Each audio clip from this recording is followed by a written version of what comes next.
이가봇이라는 이 이름입니다. 여러분, 이 이가봇이라는 뜻은 여호와의 영광이 떠났다라는 뜻을 가지고 있죠. 오늘 사무엘상 4장 말씀에 보면은 왜 이스라엘에 이가봇이 되었는지, 그렇다면 정말 이가봇인지, 특별히 사무엘상 4장부터 7장까지는 여호와의 언약궤에 관련된 말씀이 계속되고 있습니다. 그런데 과연 이것이 이가봇의 상황인지를 우리에게 질문을 하고 있고, 우리는 말씀을 통해서 과연 이것이 이가봇에 관련된 상황인지를 우리가 살펴봐야 되는 것이 우리가 해야 되는 일이죠.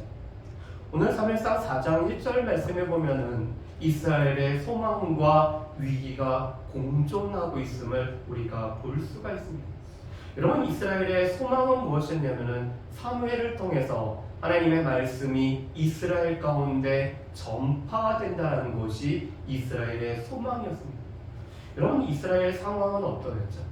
여호와의 말씀이 없었기에 이상이 희귀하였던, 이 여호와의 말씀이 희귀함으로 여호와의 말씀이 이상이 보이지 않았던 시대가 바로 이스라엘의 시대적인 모습이었습니다. 그렇지만 하나님께서는 이 사무엘을 여호와의 선지자로 세우시고, 또한 거듭해서 사무엘에게 말씀하심으로 말미암아 이스라엘 가운데 하나님의 말씀이 사무엘을 통해서 증거되게 하셨죠. 그래서 어떻게 보면은 이 하나님의 말씀이 희귀한 이러한 상황 가운데서 선지자 사무엘을 통해서 말씀이 증거되어짐으로 말미암아 이스라엘에게는 소망이 있던 시대가 바로 이 시대였음을 보게 됩니다. 그렇지만 지금 이스라엘이 맞닥뜨리고 있는 이 상황은 블레셋의 오늘 이 침공으로 말미암아 이스라엘의 지금 전쟁 가운데 처해 있다는 사실을 우리가 보게 됩니다. 여러분, 하나님께서 이스라엘이 범죄하였을 때 이 범죄한 이스라엘을 징계하는 수단은 세 가지였습니다. 크게는 세 가지였죠. 첫 번째로는 질병을 통해서 하나님께서는 징계를 하고 계십니다. 두 번째로는 자연재해를 통해서 징계를 하시죠. 그래서 룻기의 말씀을 보면은 이스라엘에 흉년이 들었다는 것은 하나님의 징계가 사사시대에 임하였다는 것을 볼 수가 있습니다. 세 번째로는 주변의 민족을 통해서 이스라엘 백성들을 징계하는 이 전쟁을 통해서 이스라엘 백성들을 징계를 하십니다. 그리고 하나님께서 사용하셨던 이 이민족 중에서 이스라엘을 끊임없이 괴롭혔던 민족이 바로 이 블레셋이라는 족속이었죠. 우리가 사사시대 때도 보면은 이 삼손이 사사로 있을 때도 이스라엘 백성들의 가장 큰 주된 적은 블레셋이었습니다. 또한 이 블레셋은 사무엘 때를 거쳐, 또한 사울을 거쳐 이 다윗 시대 때까지 여전히 이스라엘의 가장 커다란 적으로 나타나는 것이 바로 이 블레셋입니다. 여러분, 오늘 지도를 보면은 이 에벤에셀과 아벡이라는 위치를 볼 수가 있습니다. 여러분, 저기 맨 위쪽에 보시면은 아벡과 이 에벤에셀이라는 이 두 지명이 있죠. 아벡은 블레셋 쪽에 속해 있는, 가까이 있는 이 요새가 바로 이 아벡입니다. 반면에 에벤에셀은 도움의 돌이라고 불려지는, 그래서 사무엘상 7장에 있는 에벤에셀과는 다른 곳으로 이렇게 지금 학자들은 보고 있습니다. 그런데 이곳은 아무래도 지형적으로 유리한 곳이기 때문에 이스라엘 백성들은 에벤에셀에 진을 치고 있고, 이 블레셋은 아벡의 진을 친 가운데 오늘 전쟁이 벌어지고 있죠. 여러분, 그런데 이 전쟁의 결과는 이스라엘 백성들의 패배로 나타났습니다. 특별히 4,000명이나 되는 사람들이 죽임을 당하는 것을 이렇게 경험을 하게 되죠. 그랬을 때 이스라엘 백성들의 반응을 잘 보여주는 것이 바로 이 3절의 말씀입니다. 여러분, 우리 3절 말씀을 우리 같이 한번 읽어보실까요? 우리 3절 말씀을 우리 같이 한번 읽어보겠습니다. 백성이 진영으로 돌아오매 이스라엘 장로들이 이르되 여호와께서 어찌하여 우리에게 오늘 블레셋 사람들 앞에 패하게 하셨는고, 여호와의 언약궤를 실로에서 우리로 가져다가 우리 중에 있게 하여 그것으로 우리를 우리 원수들의 손에서 구원하게 하자 하니 아멘. 여러분 오늘 3절 말씀해 보면은 백성들이 이 패배한 가운데 이스라엘 진영으로 돌아왔을 때 이스라엘 장로들의 오늘 당혹한 목소리가 들리고 있습니다. 그들의 당혹함은 이렇게 표현이 되죠. 여호와께서 어찌하여 우리에게 오늘 블레셋 사람들 앞에서 패하게 하셨고. 여러분 우리가 보통 생각해 보면은 여호와께서 지금 이 전쟁에 함께하고 계시면은 이스라엘 백성들은 승리를 거둬야 되고 오늘 블레셋이 패배를 당해야 되죠. 그런데 지금 여호와께서 어찌하여 우리로 하여금 이 블레셋에게 패배를 당하게 했는지 오늘 묻는 이 이스라엘의 장로들의 말에는 그들의 당혹함이 있습니다. 여러분 그렇다면 지금 이 이스라엘 장로들과 이스라엘 백성들이 해야 될 일은 무엇일까요? 지금 전쟁에서 이스라엘이 패배를 당했습니다. 여호와께서 이스라엘로 하여금 블레셋에게 오늘 패배를 당하게 만들었습니다. 그것으로 당혹했습니다. 그렇다면 이 이스라엘 백성들, 이스라엘의 이 장로들은 무엇을 해야 됐을까요? 이스라엘 장로들이 해야 될 것은 무엇보다도 하나님 앞에서 왜 우리가 이 전쟁에서 패하게 됐는지 자신들을 돌아보는 것이 이스라엘 장로들이 해야 되는 첫 번째 모습입니다. 그리고 그들 가운데 죄악이 발견되었으면 그것을 깨닫고 그것을 마음 아파할 뿐만 아니라 그곳에서 돌이키는 이 회개라는 것이 그들 가운데 필요하죠. 그리고 나서는 하나님 앞에 물어보는 일들이 필요할 것입니다. 하나님께서 우리로 하여금 어찌하여 블레셋에게 패배를 당하게 하셨는지, 그렇다면 우리가 어떻게 해야 됩니까? 라고 하나님 앞에 물어봐야 되는 것이 이스라엘 장로들이 해야 되는 일입니다. 여러분 그런데 오늘 이스라엘 장로들은 하나님 앞에 묻기를, 하나님 앞에서 자신을 돌이켜보기를, 하나님 앞에서 회개하기보다는 그들은 한 가지 방안을 생각해내고 있습니다. 그것은 무엇이죠? 이 전쟁 가운데 여호와께서 함께하고 계신 것은 아니신가? 여호와께서 함께하시기 위해서 지금 실로에 있는 여호와의 회막 중에서 이 여호와의 언약궤를 가지고 와서 이 여호와의 언약궤가 그것으로 하여금 우리로 하여금 구원을 하게 하자라고 오늘 이스라엘 장로들이 오늘 생각을 해놓고 있습니다. 여러분 이 당시 이 이스라엘 장로들의 생각은 고대 근동아시아 사람들의 생각을 반영을 하고 있죠. 왜냐하면은 이 땅의 전쟁은 하늘의 전쟁이 그대로 투영되는 것이 이 땅의 전쟁의 모습이라고 생각했습니다. 그래서 이 땅의 전쟁은 결국은 하늘에서 일어나는 전쟁을 반영하기 때문에 우리가 지금 이 블레셋에게 진 것은 여호와께서 우리와 함께 하시지 않으셨기 때문에, 그렇다면 여호와께서 함께 하시기 위해서는 이 여호와께서 이스라엘 가운데 함께 하신다라는 그 상징이 되는 여호와의 언약궤를 우리 진영 가운데 가져와야겠다는 것이 이스라엘 장로들의 생각입니다. 이것은 고대 근동아시아 사람들의 생각을 지금 이스라엘 장로들이 하고 있죠. 그런데 중요한 것은 오늘 이 이스라엘 장로들 여호와의 언약궤만 오기만 하면은 자동적으로 승리가 주어진다라는 생각을 하고 있습니다. 그리고 마치 이 여호와의 언약궤가 우리에게만 있으면은 그것이 우리의 수호신이 되고 우리로 하여금 승리를 가져다 주는 것이 되기 때문에 우리는 자동적으로 승리하게 된다라는 아주 기계적인 사고방식을 갖고 있는 것이 이스라엘의 장로들의 모습이죠. 여러분 그런데 오늘 4절 말씀에 보면은 이 그들이 생각하는 것과는 다르게 이 여호와의 언약궤는 어떤 것일 뿐만 아니라 무엇보다도 이 여호와의 언약궤와 지금 함께하고 있는 사람들은 누군지를 우리에게 말씀을 해주고 있습니다. 여러분 우리 4절 말씀을 한번 보시게요. 우리 4절 말씀을 우리 같이 한번 읽어보겠습니다. 4절 말씀입니다. 이에 백성이 실로에 사람을 보내어 그룹 사이에 계신 만군의 여호와의 언약궤를 거기서 가져왔고 엘리의 두 아들 홈니와 비누아스는 하나님의 언약궤와 함께 거기에 있었더라. 여러분 4절 말씀해 보면은 지금 이 여호와의 언약궤에 관해서 이렇게 설명을 합니다. 그룹 사이에 계신 만군의 여호와의 언약궤. 여러분, 지금 이 여호와의 언약궤는 그룹 사이에 계실 뿐만 아니라 오늘 이 언약궤를 발판으로 삼아서 이스라엘 가운데 함께하고 계시는 이 상징물이 되는 것이 바로 이 여호와의 언약궤임을 말씀합니다. 실은 이 여호와의 언약궤는 하나님께서 이스라엘 백성들과 함께 해주신다라는 상징이었습니다.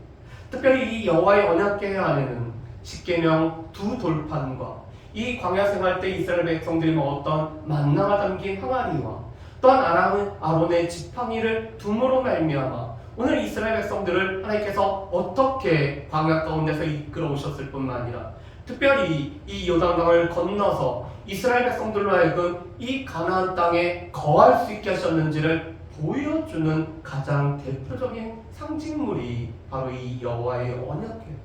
그래서 이 여호와의 언약궤는 이스라엘 백성들 앞서서 요단강에 먼저 들어가셨을 뿐만 아니라 여리고성을 점령할 때도 여호와의 언약궤가 앞서 행하심으로 말미암아 하나님께서 이스라엘 백성들과 함께 하실 뿐만 아니라 이스라엘 백성들은 이 여호와의 언약궤 앞에서 하나님의 말씀을 들어야 되는 언약의 백성인 것을 늘 기억하게 되는 것이 바로 이 여호와의 언약궤였습니다. 그런데 특별히 4절 말씀에 보면은 이 언약궤는 만군의 하나님의 언약궤라고 말씀합니다. 만군의 여호와의 언약궤라고 말씀합니다. 이스라엘 위해서 친히 싸워주시는 이 만군의 여호와의 언약궤라고 말씀합니다.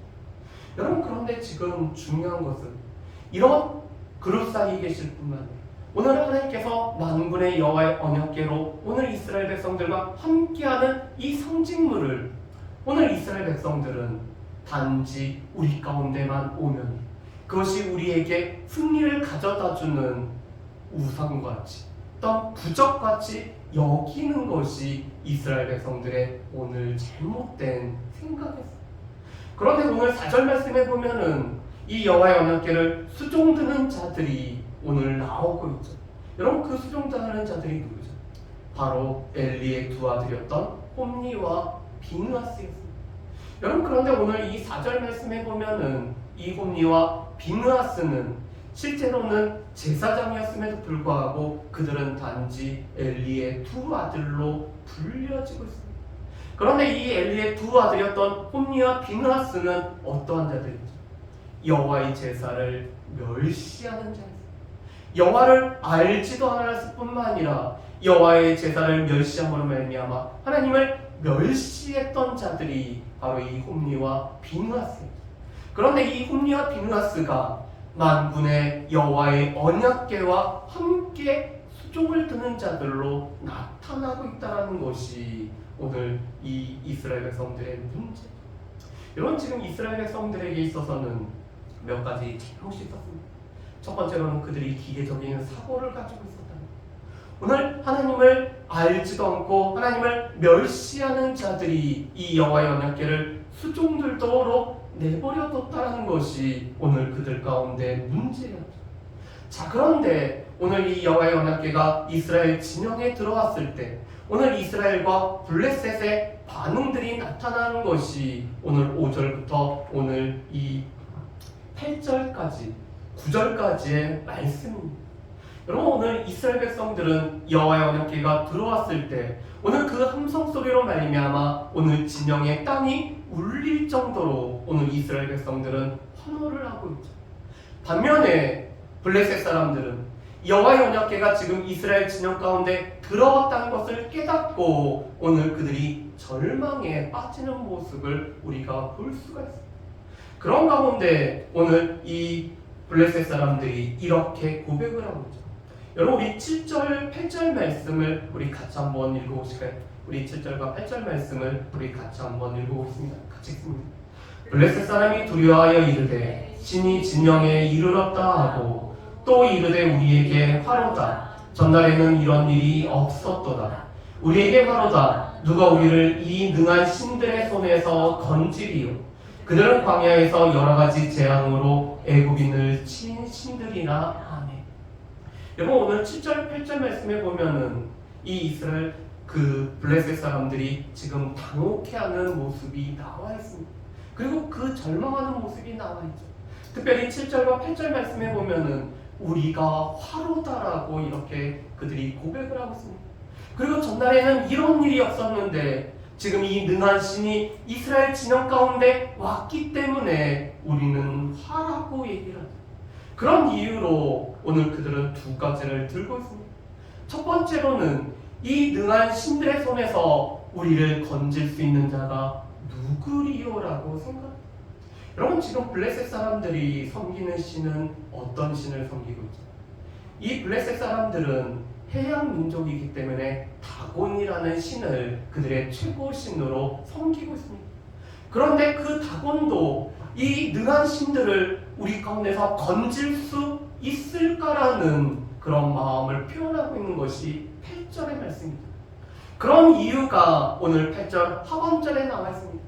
광야에서 여러 가지 재앙으로 애굽인을 친 신들이라고 오늘 고백을 하고 있습니다. 여러분, 이 고백을 보면은 누구의 고백이 생각나지 않나요? 이 고백은 기생 라합의 고백과 비슷하죠. 여러분, 이 고백은 이 가나안 땅에 있었던 수많은 가나안 사람들이 생각했던 바였습니다. 하나님께서 이 광야 가운데 행하셨던 일과 애굽 가운데 행하셨던 일들을 들은 자들은 그들의 간담이 녹을 뿐만 아니라 이 능하신 손에서 우리를 구원할 자가 과연 누가 있을까라고 생각했던 것이 이 기생 라합을 비롯한 이 가나안 땅의 사람들입니다. 그런데 지금 블레셋 사람들이 이런 고백을 하고 있습니다. 여러분, 여기 지금 보면은 제가 이런 표현을 썼습니다. 블레셋은 오히려 이스라엘 같고 이스라엘은 블레셋과 같죠. 왜 그렇죠? 지금 이 이스라엘 백성들은 여호와의 언약궤만 오기만 하면은 우리는 자동적으로 승리를 거둔다. 우리 신이 우리에게만 있기만 하면은 우리에게는 승리가 거두어진다라는 이런 블레셋 사람들 같은 사고방식으로 여호와의 언약궤를 가지고 있습니다. 그런데 지금 이 블레셋 사람들은 여호와께서 이 애굽인들을 치셨던 일들, 또 그 능하신 하나님으로부터 우리를 건질 수 있는 분이 누가 있을까라는 이스라엘 백성들 같은 신앙 고백을 하고 있는 것이 바로 이 블레셋 사람들의 모습이죠. 여러분, 그런데 오늘 이 9절 말씀에 보면은 그런 이 블레셋 사람들이 이렇게 반응을 하고 있습니다. 여러분, 9절 말씀을 한번 보실까요? 9절 말씀 우리 같이 한번 읽어보겠습니다. 너희 블레셋 사람들아, 강하게 되며 대장부가 되라. 너희가 히브리 사람의 종이 되기를 그들이 너희 종이 되었던 것 같이 되지 말고 대장부같이 되어 싸우라 하고 아멘. 여러분, 오늘 9절 말씀에 보면은 이 히브리 사람들은 블레셋 사람들의 오랜 종이었죠. 그런데 너희가 지금 이 히브리 사람들처럼 그들의 종이 되려고 하지 말아라. 그러기 위해서는 어떻게 되죠? 두려워하지 말고 우리가 대장부가 되어서 대장부같이 되어서 우리가 싸우자라는 것이 지금 이 블레셋 사람들이 오늘 이야기하고 있는 거예요.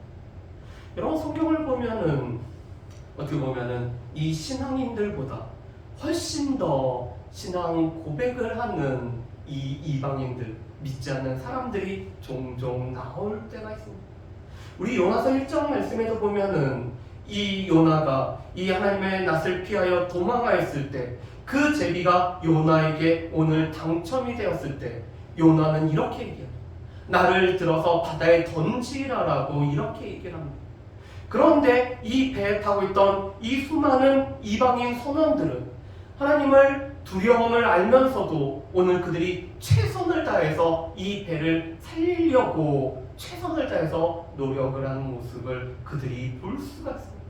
그리고 그들이 감당할 수가 없게 됐을 때 요나를 이 바다에 던지면서 여호와께 간구하고 있는 모습을 우리가 볼 수가 있죠. 여러분, 그런데 오늘 이 9절 말씀이 바로 이 블레셋 사람들이 훨씬 더 이스라엘보다 더 이스라엘 같은 오늘 모습을 보여주고 있습니다. 그들이 하나님에 대한 신앙 고백을 하면서도 우리가 지금 이 이스라엘 사람들처럼 종이 되지 않기 위해서 우리가 두려워하지 말고 대장부같이 되어서 우리가 싸우자라고 오늘 이 블레셋 사람들이 이야기를 하고 있습니다. 그런 결과가 오늘 10절과 11절 말씀에 보면은 세 가지 결과가 나오고 있습니다. 제가 10절과 11절 말씀을 읽어보겠습니다. 블레셋 사람들이 쳤더니 이스라엘이 패하여 각기 장막으로 도망하였고 살육이 심히 커서 이스라엘 보병에 엎드린 자가 3만 명이었으며 하나님의 괴는 빼앗겼고 엘리의 두 아들 홈니와 비느하스는 죽임을 당하였더라. 아멘. 여러분, 오늘 이 10절과 11절 말씀에 보면은 이 아벡 전투로 말미암아 세 가지 결과가 나오고 있습니다. 첫 번째로는 이스라엘 백성들이 패하고 있죠. 그래서 엎드려진 자가 이스라엘 가운데 보병 중에서 3만 명이나 되는 사람들이 엎드려졌다라고 오늘 말씀을 합니다. 여러분, 처음 전투에서는 4천 명이 죽었는데 이제는 3만 명이나 되는 이 이스라엘 보병이 죽임을 당합니다. 두 번째로는 하나님의 임재의 상징이었던 하나님의 괴를 빼앗기는 일이 생기죠. 세 번째로는 이 하나님의 괴를 수종 들어서는 안 되는 이 홈니와 비느하스가 한날에 죽임을 당하는 것이 이 아벡 전투의 세 가지 결과입니다. 여러분, 그런데 여기서 우리가 한 가지 기억을 해야 될 것은 이 10절에 패하여라는 단어는 수동태로 쓰여져 있습니다. 이스라엘 백성들이 지금 패배를 당하였다는 것입니다. 그렇다면 이스라엘 백성들로 하여금 패배를 당하게 하신 분이 누굴까? 바로 하나님께서 이스라엘 백성들로 하여금 블레셋에게 패배를 당하게 하고 계신다는 거예요. 여러분, 지금 이것은 블레셋이 훨씬 뛰어나, 오늘 블레셋의 무기가 훨씬 더 뛰어날 뿐만 아니라 오늘 그들이 대장부같이 되어서 싸우는 그 모습 때문이 아니라 하나님께서 이스라엘 백성들로 하여금 패하게 만드심으로 말미암아 이스라엘 백성들이 패하게 되었다라고 오늘 말씀을 하고 있습니다. 그리고 또한 하나님의 이 괴가 빼앗기는, 그래서 이스라엘 백성들이 이가봇이라고 여호와의 영광이 떠나버렸다라고 느껴지는 상황을 하나님께서 지금 만드셨다는 거죠.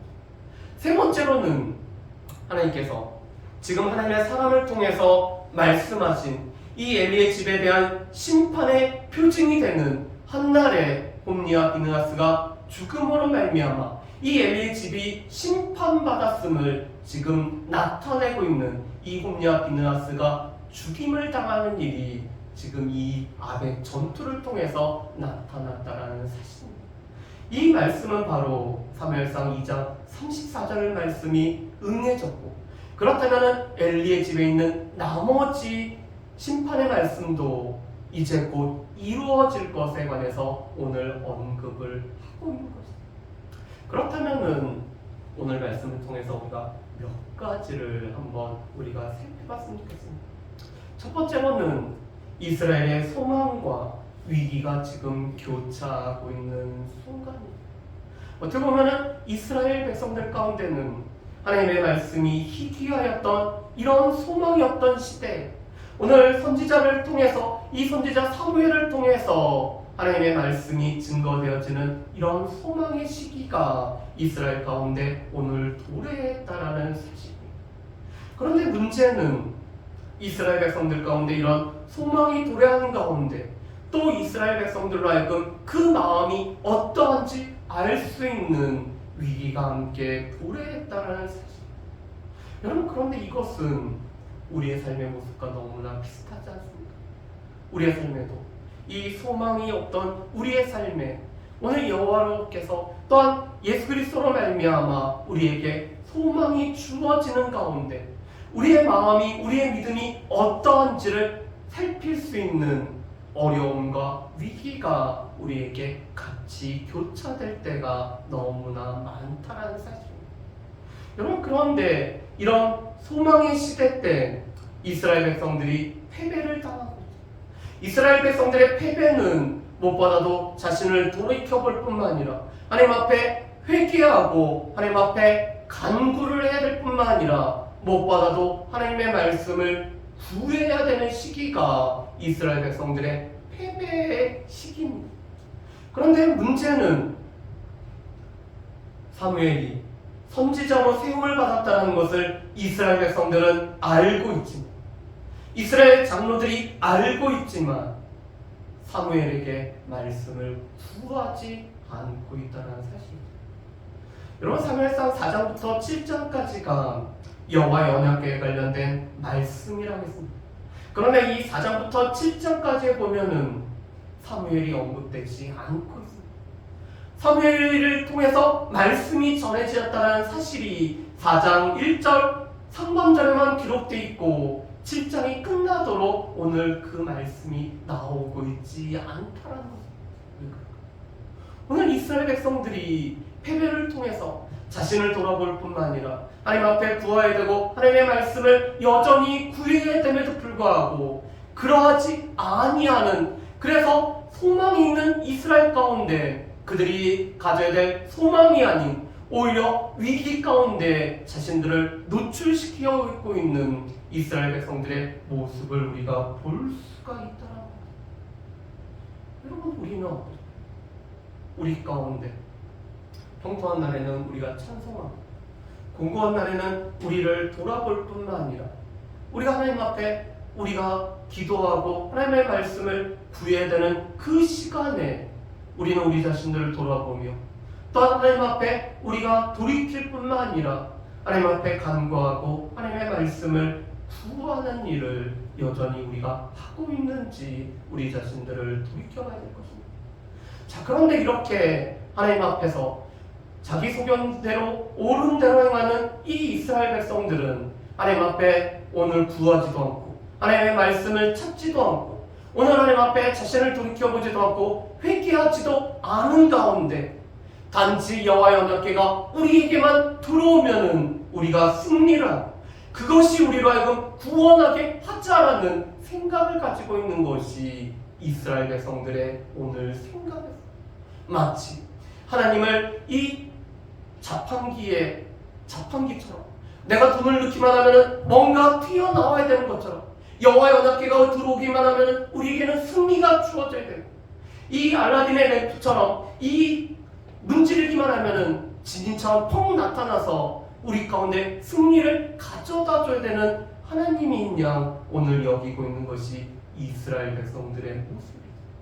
그리고 더 중요한 이 여호와의 언약궤를 수종제로서는 안 되는, 여호와를 알지도 않고 또한 여호와의 예배를 멸시할 뿐만 아니라 하나님을 멸시하는 이 홈리와 비누아스로 하여금 이 여호와의 언약궤를 수종들게 했다라는 이런 잘못을 그들이 범하고 있습니다. 그렇기 때문에 하나님은 오히려 이스라엘 같은 블레셋을 통해서 이스라엘 백성들을 하나님께서 징계를 하고 있습니다. 오늘 이 블레셋은 오히려 이스라엘과처럼 오늘 신앙 고백도 하고 있고요. 그 하나님으로부터 우리를 구원할 자가 없다라는 고백도 하죠. 그렇지만 우리가 대장부같이 되어 싸우자라는 것이 바로 이 블레셋 사람들의 오늘 모습인 것을 이스라엘이 이스라엘 같지 않고 블레셋이 블레셋 같지 않고 오히려 블레셋은 이스라엘은 블레셋과 같은 모습이 지금 4장 11절까지 말씀 가운데 나타납니다. 여러분, 그렇다면은 과연 이것이 여호와의 영광이 떠나버렸다라는 이가봇의 모습일까요?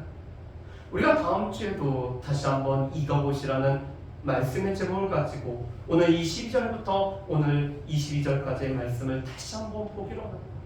그리고 사무엘상 5장, 6장, 7장을 통해서 과연 이 이스라엘 백성들이 겪고 있는 것이 이가봇의 상황인지를 우리가 말씀을 통해서 다시 한번 살펴보는 시간들을 가졌으면 좋겠습니다. 과연 이것이 진정한 이가봇인가? 이가봇의 상황 가운데서 이스라엘은 소망이 없는 그런 삶을 살아가고 있는지 우리가 말씀을 통해서 살펴볼 뿐만 아니라 그 가운데서 우리의 모습을 살펴볼 수 있는 저 여러분들 되시기를 주님의 이름으로 축복합니다.